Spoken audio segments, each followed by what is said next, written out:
Most of you are familiar with my story. I was a struggling drug addict for over 10 years.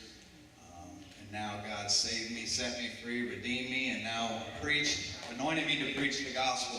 And I'm blessed to do what I'm blessed to be doing. I'm blessed to be under such a great man of God. I had never seen a man of God like this before Pastor Wendell Wilson. So it's a blessing, and I want to share a little bit of my testimony that I don't share very often. As I said, I got into drugs at a young age. It was probably around the age of 12. I began rebelling.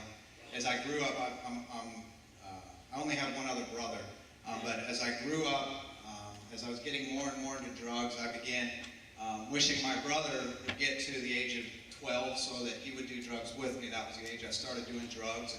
I wanted to get my brother in on it so I could have some fellowship with my brother. It didn't happen as I continued to grow older and older and get into harder drugs. At the age of 16, I started selling drugs somewhere around there. And as I started getting into these harder drugs, I needed more money, and I began stealing from my brother. I would go in his, he was young, somehow could save up money. I couldn't save up any money. I guess it was all the drugs I was doing.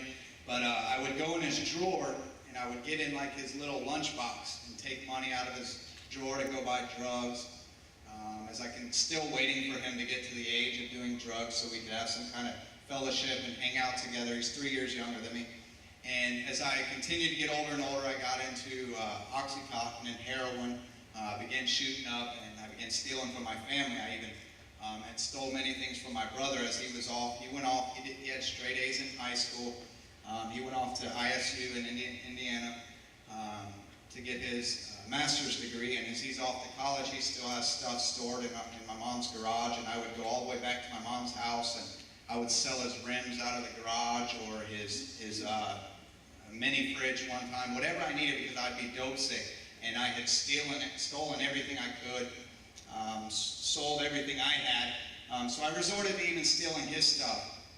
And to shorten the story, in 2007, after going through different NA and AA, different programs, I finally, in 2007, after my probably 8th time in jail, I got saved, radically transformed. Then it was 2009, I came to Loving Hands Ministries. This whole time, my brother's out getting his master's and his bachelor's, doing real good in school. He was raised in a Baptist church as I was as a small kid. And he had gotten saved in a Baptist church at a young age. Had been in youth group, then he went off to college, and he was out of school. So after I got saved and I began being discipled here at Loving Hands Ministries, and I knew I was called to ministry, I used to always dream, because my dad was very intellectual, I used to always dream, and I didn't know that he had had schooling, Christian schooling as a child, yet even though I didn't ever see it in my lifetime. So as I got saved and started being discipled, I used to dream that me and my dad would go out and save lots of people. I came to this ministry and I began seeing Pastor Wendell's burden. I saw the sacrifice in his life. And some of the things is Kim, his daughter, is now the president, but she works there at the ministry, and without Kim, we would be, I don't know if we would still be here, honestly. Kim's over in the office. So it's like a family business in a sense, really. It's the father's business, but it's very similar to a family business. So I used to think, man, that would be neat if my brother and my mom and my dad all came along and started serving Loving Hands with me, because now that I'm saved, I'm like, everybody needs to be saved too and do what I'm doing. And my dad, there was a tragedy in 2012. My dad had a lot of demons in his past that nobody knew about, and it eventually caused him to take his own life in 2012. So that dream had been crushed. We didn't see it coming. God had already given me a vision 2 weeks before about having a Loving Hands in Indiana on his property. So he had prepared me for it. So that dream got crushed. Well, then 3 years ago, or maybe 4 years ago, my brother and my mom, the ones left in my family, had came down to Florida to visit. I was in the ministry, and I remember in the car, because see, I was saved now. Now I wanted my mom and my brother radically saved. My brother had started going to college, so he wasn't too into church.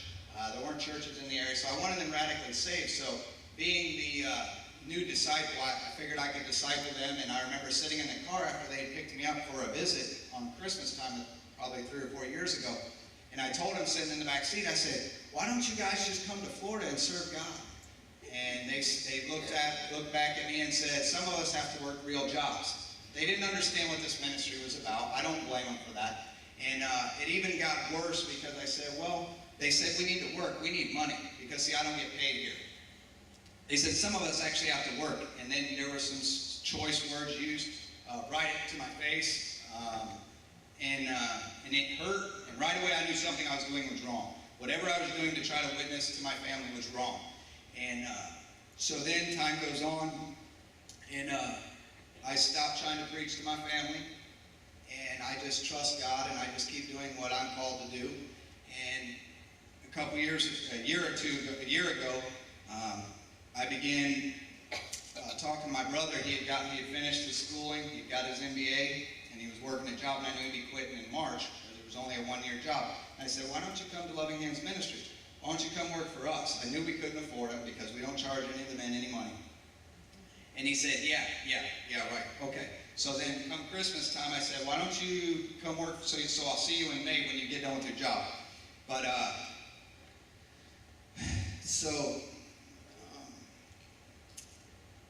so April comes around, and all of a sudden I get a text from my brother saying, is that opportunity still available to come work for you? Now, my brother could be making probably $60,000 easily anywhere he wants. And he says that opportunity is still available. So I talked to Pastor Wendell. I hadn't said anything to Pastor Kim. We don't pay our staff. And so I came up with a figure between my brother. He thought I was just joking. I said, what would you be able to come work for us for? And then after I got him somewhat in agreement, then I said, okay, so I go to Pastor Wendell. I said, hey, what would you think about, we need someone of development, somewhere in that area, a marketing. And so he seemed okay about it. We brought Kim in. She got upset, thought we were trying to take her job or something, or that she wasn't doing a good enough job. But anyways, long story short, June comes, and June 1st, my brother came down here and is now working for Loving Hands Ministries. Never had a drug problem in his life. Come here real quick, Garrett, please. I don't ever do this, I'm sorry. But this is testimony, and you want a testimony. You know how bad I was a drug addict. You've heard that story, but I want to show you a greater testimony because, see, my brother wasn't serving the Lord. He was just going to college, wasn't doing anything bad. But so he came to us, and again, I told you he was raised Baptist like me. So he gets here. We're definitely Pentecostal.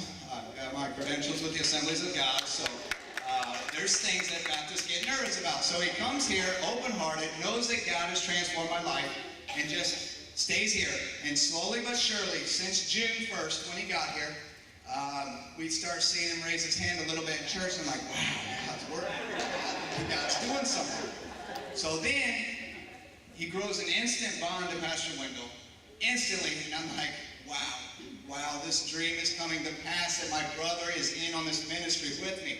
And so then, 2 weeks ago, we're at a church, and they're waving flags up in the front, you know. They're doing the running across the front.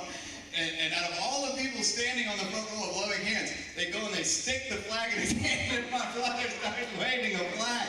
I said, I got to show my family this. But this morning, not to embarrass him, but he went forward at the altar at the church we're at this morning. A bunch of our men went forward to the altar, just not to receive Christ. He's already saved and everything, but mountains in the lives, and God, he felt the urge, and he came forward, and as the man was praying, he prayed for all these people. He's praying for them, and he gets to my brother, and he touches his head, and he goes, ooh, whoa. And then he stops for a minute like he's stuck in his tracks.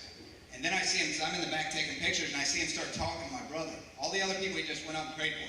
He said, when I touched you, I felt the anointing immediately. There's an anointing on your life, and you are going to do greater things than you've ever imagined in your life. So now I know without a shadow of a doubt that he is a full-time Loving Hands Ministries for life, and I know that we're going to do great things for Loving Hands Ministries.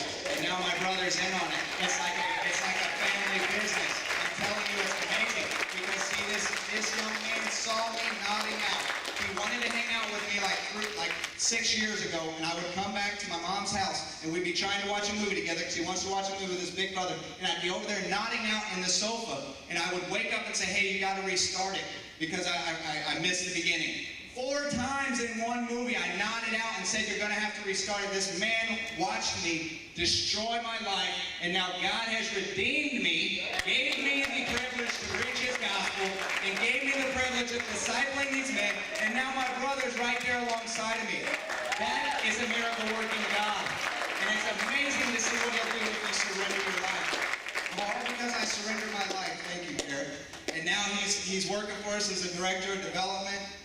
He does so much more than that. I said we need leaders. We need leaders because when I knew it was my burden and my vision, I received the vision that God had given Pastor Wendell. We need leaders. That's the biggest thing. People say, what do you need? I'll tell you, with millions of dollars, we could build a lot of things. But if we do not have any leaders with a heart to serve Christ with his life, we can't do anything. I'm telling you, we see these men. You saw what happened to David Rivera. That man was on fire for God. He came to us a zombie. He was a zombie for 7 days. God snapped him out of it. He became a walking concordance. Heart all for God. And the devil came in and destroyed it. The devil yanked that out. And we're still believing God will bring him back. But God has been doing amazing things in my life. It's amazing what he can do. And I want you to hear some of these men.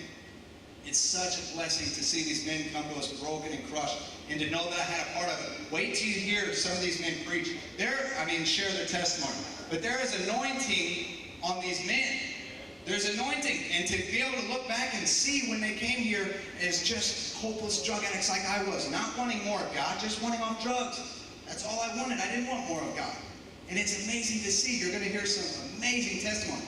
And it's not Loving Hands Ministry. It's Jesus Christ. But Loving Hands is a vessel he used.